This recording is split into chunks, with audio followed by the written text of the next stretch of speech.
వాడు దేవుని నామానికి మహిమ కలుగును గాక. ఈరోజు మార్చి 22, 2026 బైబిల్ చదివారా? నేనైతే ఈరోజు యెహెజ్కేలు గ్రంథము 37వ అధ్యాయము 38వ అధ్యాయం చదవడానికి దేవుడు సహాయం చేశాడు. 37వ అధ్యాయంలో దేవుడు యెహెజ్కేలుని ఎండిన ఎముకలున్న లోయలోకి పట్టుకెళ్తాడు.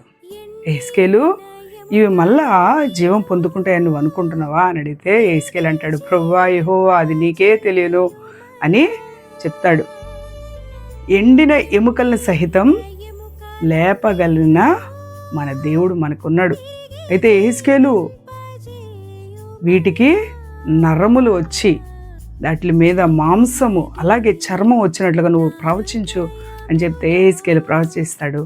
అలాగే అవి చర్మంతో సహా అన్నీ కలిగి ఉంటాయి, కానీ అట్లా జీవాత్మ ఇంకా రాలేదు. యెహెజ్కేలు, ఇట్లా జీవాత్మ వచ్చినట్లుగా నువ్వు ప్రవచనం ఎత్తి ప్రవచింపు అంటే యెహెజ్కేలు ప్రవచిస్తే అట్లా జీవాత్మ కలిగి గొప్ప సైన్యంగా అక్కడ మారిపోతాయి ఆ ఎముకలన్నీ కూడా.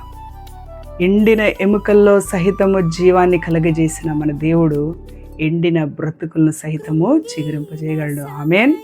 ఈరోజు ఒకవేళ నువ్వు ఆ స్థితిలో ఉన్నావేమో, ఇంకేముంది అన్నీ అయిపోయి నా జీవితం ఎండిపోయింది, ఇంకా నా జీవితం వల్ల ఎవరికి ఏ ప్రయోజనం ఉండదు అని ఒకవేళ నువ్వు బాధపడుతున్నావేమో, దేవుడు అంటున్నాడు, దేవుడు జ్ఞాపకం చేస్తున్నాడు, నేను ఎండిన ఎముకలనే లేపగలిగాను, మరి నీ జీవితాన్ని నేను చిగురింపజేయలేనా అని దేవుడు మనల్ని ప్రశ్నిస్తున్నాడు.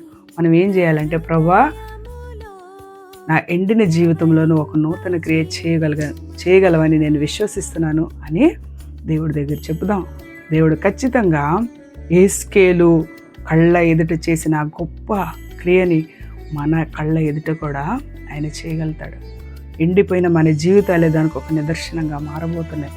మరి ఈరోజు నువ్వు ఎండిన స్థితిలో ఉన్నా సరే, అణగారిపోయిన స్థితిలో ఉన్నా సరే, అడుగుకి వెళ్ళిపోయిన స్థితిలో ఉన్నా సరే, దేవుడు ఏమంటున్నాడంటే ఆ స్థితిలో నుండి నిన్ను పైకి లేపుతాను అని అంటున్నాడు. మరి నువ్వు సిద్ధమేనా?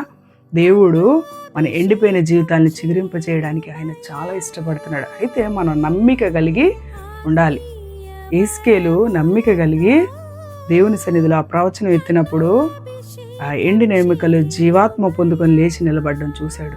మనం కూడా ఈరోజు విశ్వాసం కలిగి దేవుని సన్నిధిలో ప్రార్థన చేసి దేవుడు ఏం చెప్పాడో అది చేయగలిగితే దేవుడు మన కన్నుల ఎదుట మన జీవితాలని ఒక సాక్ష్యార్థంగా నిలవబెట్టబోతున్నాడు. ఆమేన్.